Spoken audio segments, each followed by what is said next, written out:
It's time to accelerate. Hi, I'm your host, Andy Paul.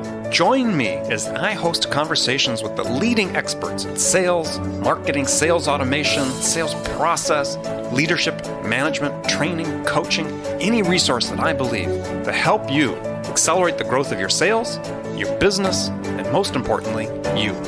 Hello, and welcome to Accelerate. I'm excited to talk with my guest today. Joining me is Susan RoAne.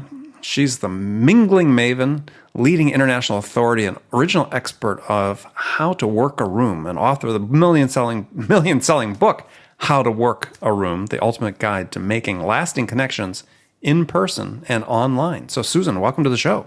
Well, thank you so much, Andy. I'm delighted to be here. Well, it's my pleasure to have you. So, take a second, introduce yourself, tell us how you the arc of your career, how you got from where you started to becoming this, like I said, worldwide famous author of this book, How to Work a Room, which is a great book about how to do exactly that. Well, it's interesting. I'm a former school teacher, and San Francisco, back in the day, laid off 1,200 teachers and sent those layoff notices. That included me. And all my friends. Wait, 1,200 teachers at one fell swoop? What did they do? Close a bunch of schools, or? No, what they did, they just kind of covered themselves because that Prop 13 money. Oh, right. And what they did is scared the living daylights out of a lot of people. But a lot of my friends would call, what am I going to do? What am I going to do? And then I would say, oh, you're so good at this, you could do this. And the third time, one of my friends said, no, I don't think I could do this. I got a little testy and said, you've got 2 gifted sons. I bet you could do something. And then I thought to myself, perhaps that wasn't the most gentle way to do anything. So I designed a career change workshop for teachers, one of the originals on the West Coast.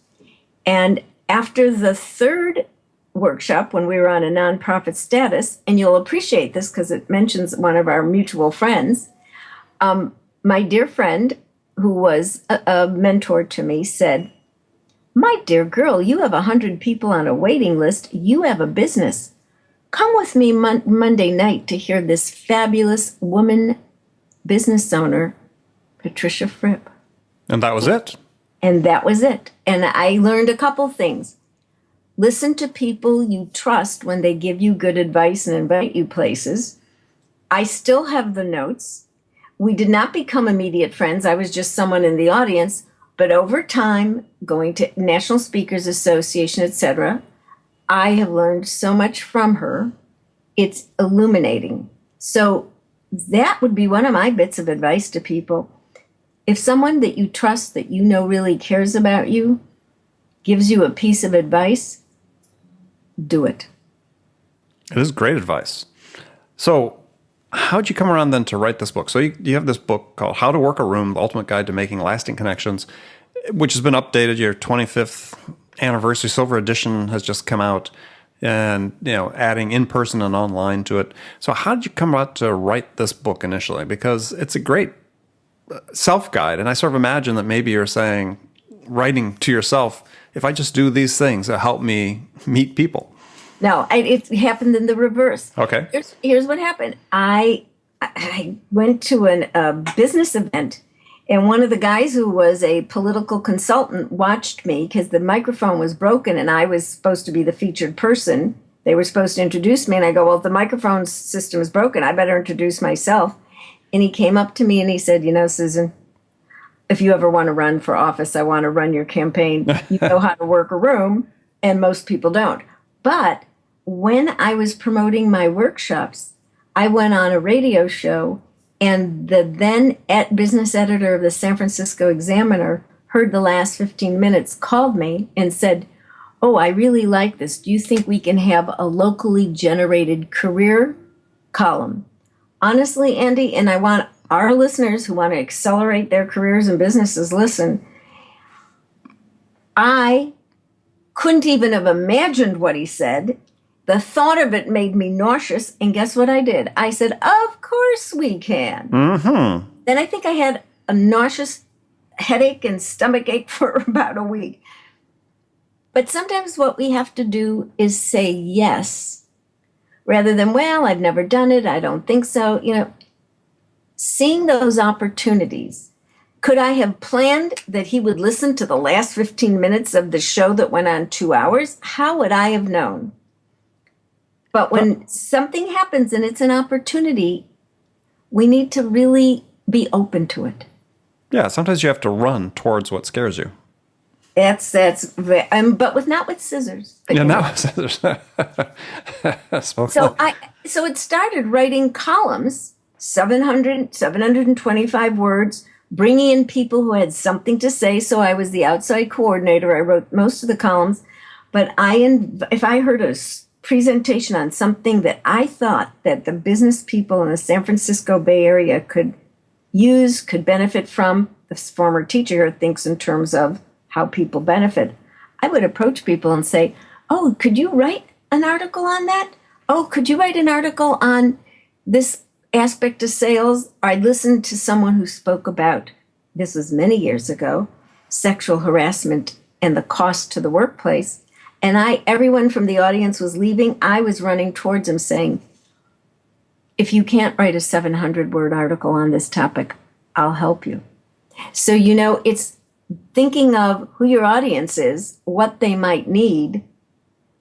And that's what I wanted to do. I wanted our readers to have something. But what I did is when I wrote so many of those columns, I had the basis for not just one book, but I based my second book, Secrets of Savvy Networking, on those articles because I thought, what a great idea, plagiarize myself. Yeah, well, that's good advice for people that are listening that are blogging and doing other things. That's a great source of information as yourself. So let's talk about this concept of networking. So it's the art of meeting people in person in many respects. I'm sure you've got an additional definition for it. But it seems like it's really different these days. And, it's not all about social media. There's still this person-to-person aspect that's inescapable. Well, first of all, I think a lot of people on social media are trying to escape the person-to-person. Oh, sure. And they feel very connected. When I was writing Face-to-Face, How to Reclaim the Personal Touch in a Digital World, I had to really give it a lot of thought. And what I came up with is, it's not an either or, it's a both and. And my metaphor was, it's like going to the restaurant and it's like, steak and lobster night, a little something from each. Mm-hmm. It is really important to have social media skills, but if we lose our face-to-face, we won't be just losing our business skill. We are going to be losing our connection to people, the people that matter. So for me, there are two different skills. You can be a great networker, follow up, give leads, do what you say you're going to do, send the article. But you could still find walking into a room full of people where you have to socialize to be daunting. In fact, 90% of us who self-identify as shy find it daunting. Sure. And we all know someone, everyone listening knows someone that they are fabulous in a room. You want to be around them. They're great storytellers. And they have zero follow-up. They don't even want to see you the next time. They just want to have a good time. They are lousy networkers. So the truth is, working a room, mingling, socializing is one skill. Being able to network and do the follow-up work to build that relationship is a different skill. We need to have both. It's synergistic. Which is really where the social media comes in, is the follow-up. And the social media is the follow-up. And this is going to sound so antiquated. I hope all our listeners won't faint. It also means picking up the phone and using it to talk to people. Yeah, that's interesting. You bring that up as thinking people sort of shy away from that because there's this real conundrum out there. Is that on one hand, there's sort of a myth I think around this that millennials, don't like to talk on the phone, and there's some truth to that obviously because we look at calling rates with the phone companies and everybody's texting and so on. But on the other hand, at least in the sales world and certainly in Silicon Valley, where the popular sales model du jour is what they call a sales development model, where you've got these teams of inside sales reps banging the phones, and they're all millennials. And you talk to them, they love it, right? I mean, it's hard work, but they love doing it. They're willingly getting on the phone and making these calls. So it's like, maybe we just, as you said, or you were implying, we just need to give them the framework and the structure and the context in which to understand that making the phone calls is important. Right, and it's that's the old call center model. What was the play with that David Mamet wrote? I mean, that whole idea of being in the room with everyone making the phone calls. I don't know. I think Wolf of Wall Street for a minute. Right. But even being able to, after you meet someone at an event, picking up the phone. Hey, or like having a Skype conversation, whether you do audio or video. Hey, let's reconnect. We don't want to lose that, because if we do, we will lose our conversation and we will be more uncomfortable actually speaking to people the less we speak to people. In fact, and this is a name you're going to know, one of my heroes of how to work a room because of his research at the Stanford Shyness Clinic, which he co-founded, was Dr. Philip Zimbardo. And what he found back in the 80s is 80% of us self-identify as shy. By the late 80s, 1990s, it's almost over 90%. And someone interviewed him and said, well, what do you attribute this big jump in statistics? And he said one word: technology. So we want to embrace technology, but we want to be the people that can talk to other people. In fact, this is the basis of what do I say next? Research, and it was Dr. Zimbardo that told me about this. There was research by a Harvard professor, really like in the late 1990s, and he was predicting what was going to happen in the year 2000. And Dr. Nathan Keifetz said, in the year 2000, everyone will be technically adept. And I bet every single one of us listening is. He said, who will succeed will be the people who can talk to other people. No, absolutely. This is part of what I write about is that in sales, is technology notwithstanding, at the end of the day, or even at the beginning of the day, quite frankly, it just, as you say in the cliche, it's about a person talking to a person. You still have to have that connection, this whole trust factor that we talk about. That's not going to get established through purely digital means. I mean, maybe if the product is low price and the risk is low and so on, we see a lot of that buying going online. But in any sort of B2B space, semi-complex product or extremely complex product, that's a person. You can't escape it. No, and nor should you. Here's the other thing. Every single person in sales walks into meetings, conferences, trade shows. They walk into, maybe a client is supporting a charity and there's a charity event. You're walking into rooms all the time full of people that you may not know. Some you may, but you may not know everyone. So what are we doing to make sure that we are extending ourselves, building our base of business referrals, making contacts, and the most important thing is building relationships? Because you talk to anyone who's successful in any one of their endeavors, and they'll say, it's a relationship business. And when people trust us, which they will when they get to know us over time, that happens. But it starts with a small talk, and it starts with conversation. May I share with our audience what we discovered before we went live? Sure. Okay. I hope. Andy said he knew where I live because here in the Bay Area, because he went to school at Stanford. And I said, Stanford? I've been to 1,000,000 Stanford football games because I'm Grandma Susan to one of the players. Andy follows football. We just had a whole football talk. Who would have thought? It's like and this is something I say in all my presentations, bring who you are to what you do. People connect with the who you are. Now, unless you were from one of our rival teams, which could have been, but it started a conversation. And I think people are afraid to bring their personal into space, into their professional. And the truth is, people connect with you. If you both have 90-year-old mothers, you're having a conversation. If you both have 10-year-old daughters in lacrosse, you're having a conversation. If you both grew up in the Midwest, you have a conversation. If you both played hockey, you're having a conversation. But you only find out these commonalities because of small talk, because of listening to people, asking questions, and being interested, and bringing something to that conversation instead of just a bunch of questions, which can be very annoying. Yeah, I mean, you see this increasingly emphasized about, don't do the personal stuff, just get down to business. And it's like, really? I mean, that never worked for me. I mean, I certainly am one of these people I'd self-identify as being somewhat shy. And to me, this was the great groundbreaker. This is the icebreaker. This is a way to engage the person and get them engaged with me before we sat down to talk to businesses. Yeah, what is that small talk? What is that one thing I could see on their desk? Or, because I was doing a lot of my face-to-face selling before technology existed of the sort we have today, is what are the clues you could pick up and you became very adept at finding these clues and drawing people into as you said, the small talk, personal conversation that broke the ice, started building a rapport, and then they became more open to what you were saying after that.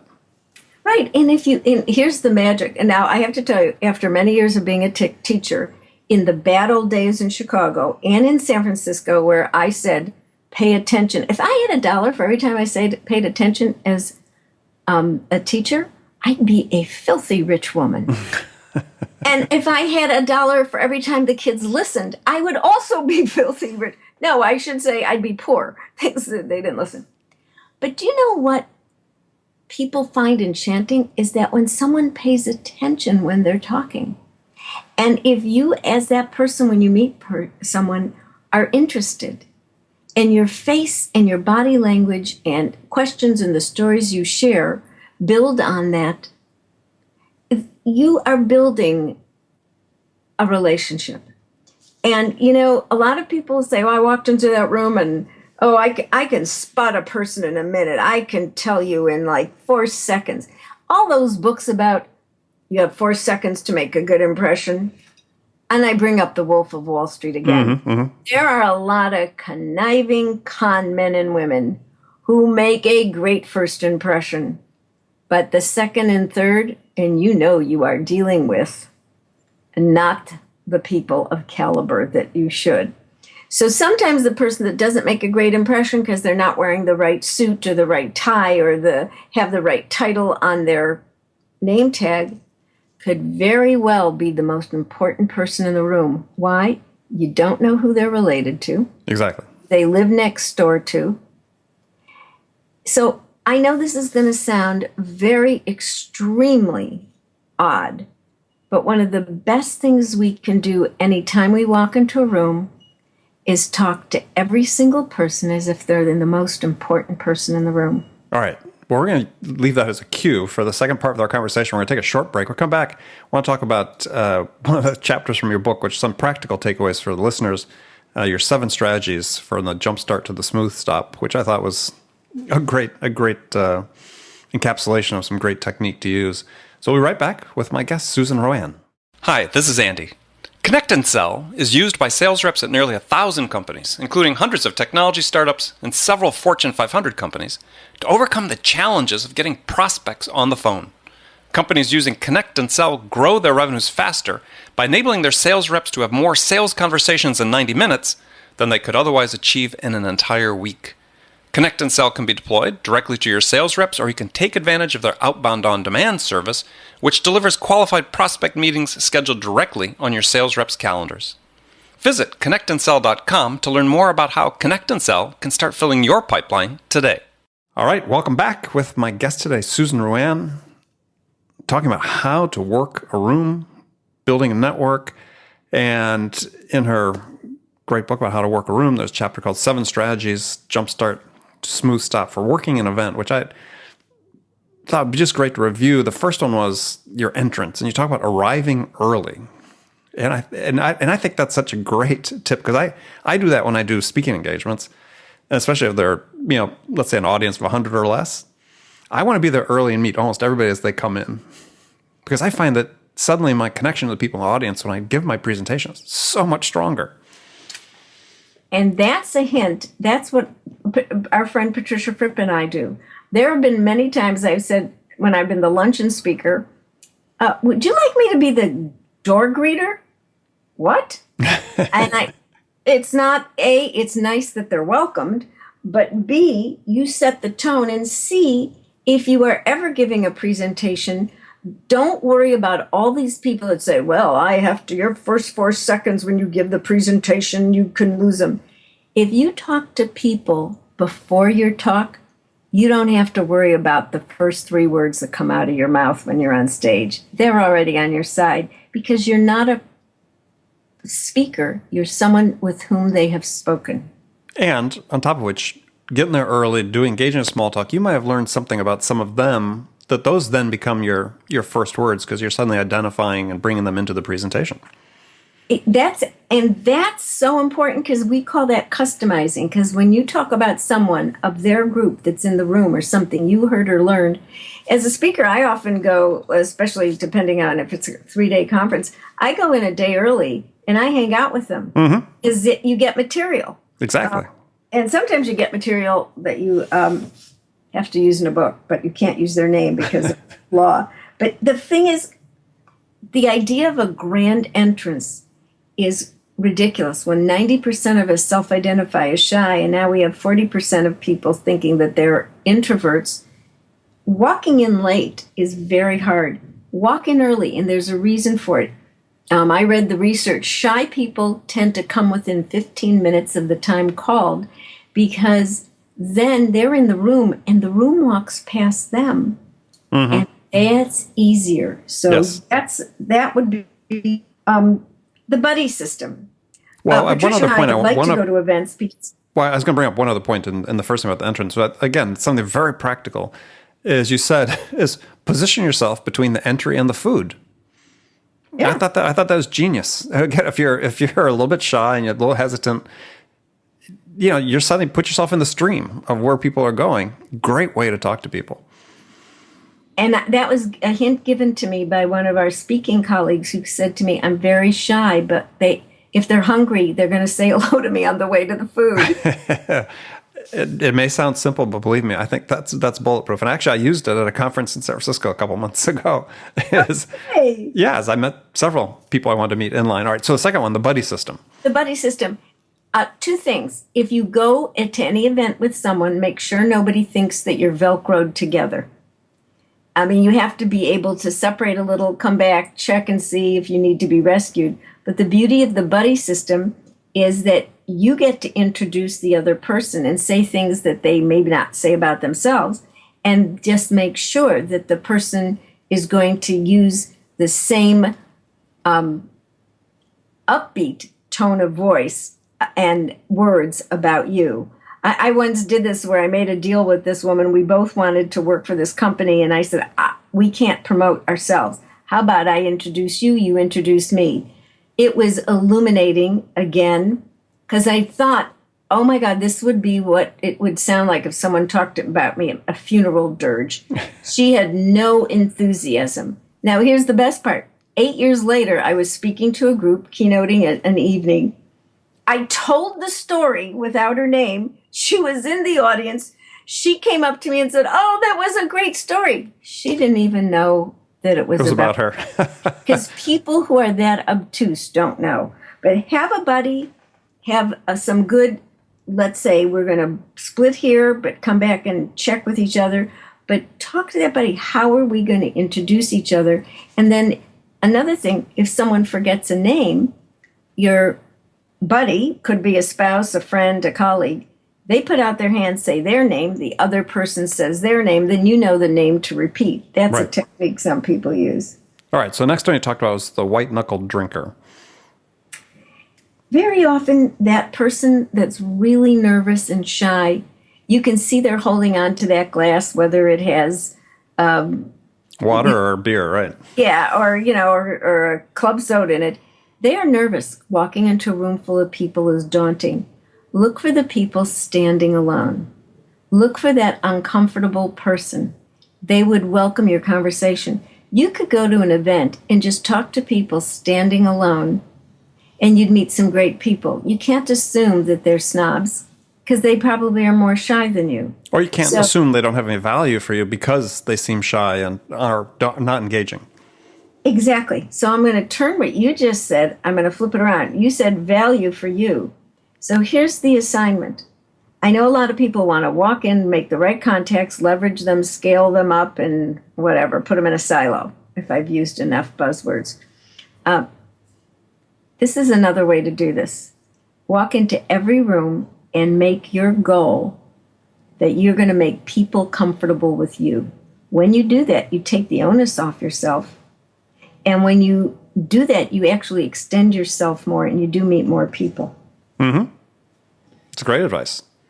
All right, so next one, you had a tip in here which I thought was really fascinating, is name tags that pull.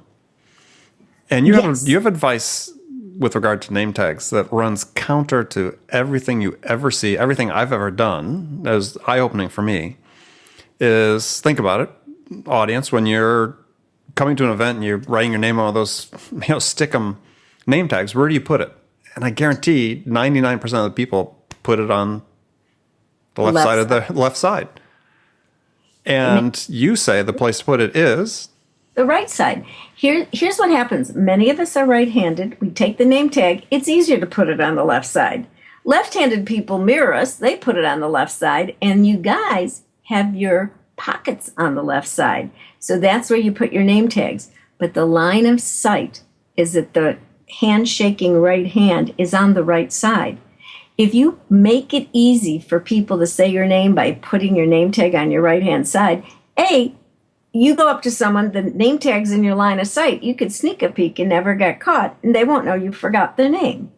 But the whole idea is, what are you doing to make it easy for people to connect with you? So line of sight, the right hand, and if you have to fill out your own name tag, never fill it out in pen. Nobody could read it. It's too skinny. Always use a flare, a Sharpie, make your name thick and big so that people can see you from across the room.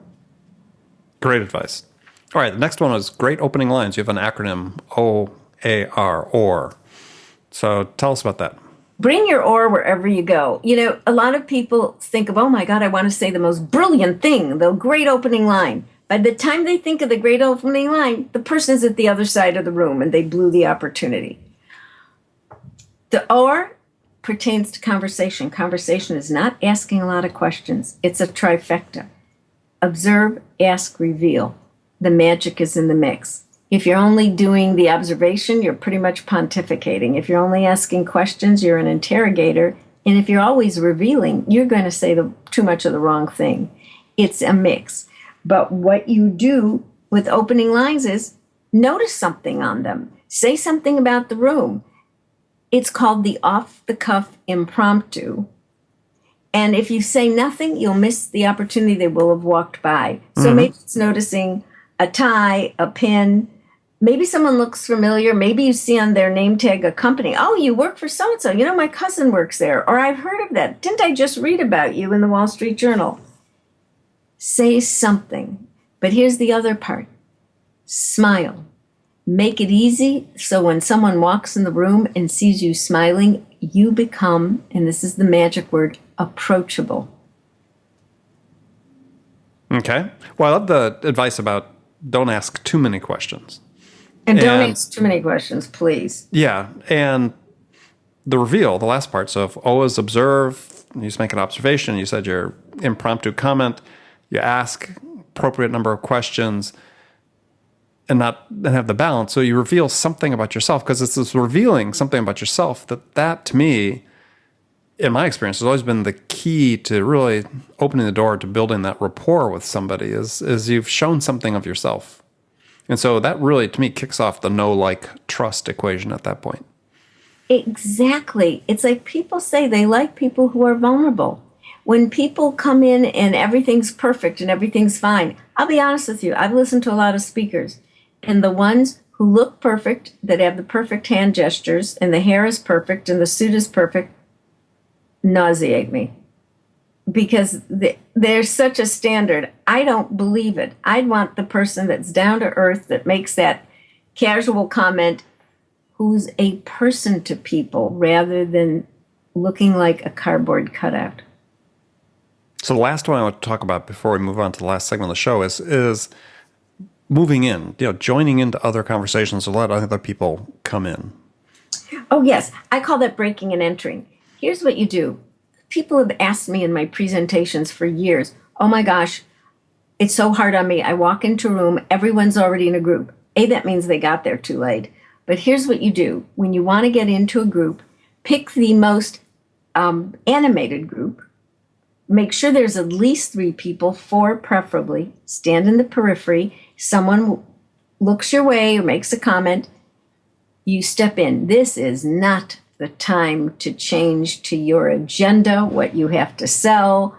You are part of their conversation. You're invited in. Eventually you segue, but I've had salespeople say to me, well, when can I change to my topic? No. Never. Yeah, never. Yeah, So that's not the point then. But what I want to give to our listeners is a hint. It's in the book. It's in all my talks. When you are in a group and in your peripheral vision, you can sense someone standing behind you or near you. Step back. You will have reset the circle. You will have included the person that's been excluded, and you will always be remembered because they will be very grateful. Good advice. And I think another thing I like about the book, your update, is that you have specific strategies for various types of rooms now too. So, how to work a plane and a train, the techno toy room, the trade show, which is a very important one, or online. Or your own reunion. It could be the high school reunion, the college reunion, the day camp reunion, whatever. It could be, that's how 85, I think it's 85 Broads, all the women that used to work for Goldman Sachs. Mm-hmm. It was on Broad Street at 85 Broad. It wasn't that 85 Broads were members. The reunion of people used to work with. The Arthur Anderson people still have reunions. So, how do you work the reunion? How do you work, even it's a wedding, even it's a trade show. And I have to say, I just traveled where I was on trains and planes. I met interesting people. But the reason I had these amazing experiences, as one friend pointed out, is I talked to people. People are approachable. But I'd like to give you one hint for our listeners. Here's how you get out of a conversation. You watch people's body language. You don't hog their time. You can extend your handshake, because that also ends a conversation, and say, oh, it was so great to talk to you about, or I was so informative to talk to you about, and then use one little phrase that summarizes what you talked about so they know you were listening. Do you have a card? May I offer you one of mine? And then you walk a quarter of the room away from the person over to another group or another person standing alone. Ethical exit, gracious exit. And as you say in the book, don't leave a group or leave that conversation and go sit down. That's the worst thing you can do, because then you're telling the person, I was just trying to escape from you. Yes, exactly. Now, when I do this thing, when I do my talks, and people get to meet 3 people, and I have gone around and said to people, what are you doing sitting down? And I can't tell you how many people say, well, I met my 3 people. That's not the point. This isn't musical chairs. Yeah, there's no quota. All right, so we're going to thank you for that, and we're going to give you a chance just a second to tell people to find out more about you. But before we do that, I've just got some standard questions I ask all my guests. Sure. And the first one is, when you're out selling your services, what's your most powerful sales attribute? Conversation. It really is. My most powerful is that I go where with a smile and with stories, and I connect with people. And what I'm selling is, hey, hire me to speak for your group if their people are shy and not meeting the people they need to meet. But it's also listening to what people say their issues are. And you get that through conversation. I don't think people understand that listening to people, they'll tell you what you need to know. But if you're thinking about what's my next question or what I'm going to say next, instead of listening to what they're saying, you miss that information they're giving you. Exactly. You build the sale on. Exactly. All right, next question. Who's your sales role model? Oh, actually, my mother. My mother was in millinery. Mm-hmm. My mother could sell a hat to a cat. I mean, I don't mean to be a Dr. Seussical, But my mother was good, and I watched how she talked to people. I've never been in retail sales, but I've worked some, volunteer things and paid attention. Oh, this would look great. And I watched what she did. She really paid attention to the person in front of her and never tried to sell something that wasn't appropriate, tasteful. My other one was a friend of mine who was a librarian and ended up being director of sales. Not an outgoing person, but she did her homework, and she never sold people bells and whistles they didn't need because she knew she would not get the next sale if they presented it. So there was something very smart about that. Listen to people, be generous with them, be open with them, and make them feel comfortable. I think that whole thing is making people feel comfortable with you. I think that opens up sales in ways that all the technique and statistics don't. I agree, 100%. All right, next question is what's one book other than your own that every salesperson should read? Oh, without a doubt, Daniel Pink's book. To Sell is Human. To Sell is Human. Okay, great. Daniel endorsed this book and Face to Face, but To Sell is Human. We do that. You know what? When I was designing the career change workshops for teachers, I said to teachers, "You're the best salespeople in the world." And they looked at me. I mean, we had these workshops I was horrified. I said, "Really? We have to sell the periodic timetable. We have to sell all 8 parts of speech. We have to sell how to do algebra. That's a tough sale. An easy sale is, hey, would you like to buy this fabulous car?" Yeah, no, I agree 100%. Sorry, last question for it. It's a tough one. What music is on your playlist right now? Okay, you are going to be shocked, all of you. It's on my playlist. Not only that, it is my ringtone. Don't you wish your girlfriend were hot like me? I'm going to tell you, the Pussycat Dolls and my other phone had Loosen Up My Buttons with, it just was really, when I have my phone ring, I have to tell you, people turn around and they go, hear the music, they turn around and look at me and went, what? Well, I have to admit, we've asked the question about 180 times, and that's the first time the Pussycat Dolls have come up on it, so that's good. Excellent. Also, I have Ravel's Bolero, I have Luciano Pavarotti, I have Pitbull. You're romantic. My tastes are eclectic, but I really do love the Pussycat Dolls. That's fantastic. I love it. All right. Well, I want to thank you, Susan, for being my guest today. So, Susan RoAne, please tell people how they can find out more about you. Well, first of all, you can go to susanroane.com. If you can't remember that, howtoworkaroom.com. And all this information will be on our show notes page, so they can get it there too. Perfect. The other thing is, if anything I said triggers a question that's a burning question that you think might be heartburn, don't suffer, don't take Tums. What you do is send me an email and we'll come up with a solution, an answer. And it's susan@susanroane.com. But there's another way to get in touch with me. And that is, of course, you could tweet me at Susan RoAne or at How to Work Room. But the other way is, if you got a burning question, or if you say, we're going to hire you and pay you to speak to our group on How to Work Room, write this down. 415-461-3915. Call me. You never call anymore. Do I just sound like my mother? Yes, you never call anymore. All right. Well, fantastic. Thank you very much. And remember, friends, make it a part of your day every day to deliberately learn something new to help you accelerate your success. An easy way to do that is to make this podcast accelerate a part of your daily routine, whether it's on your commute, in the gym, or make it a part of your morning sales meeting.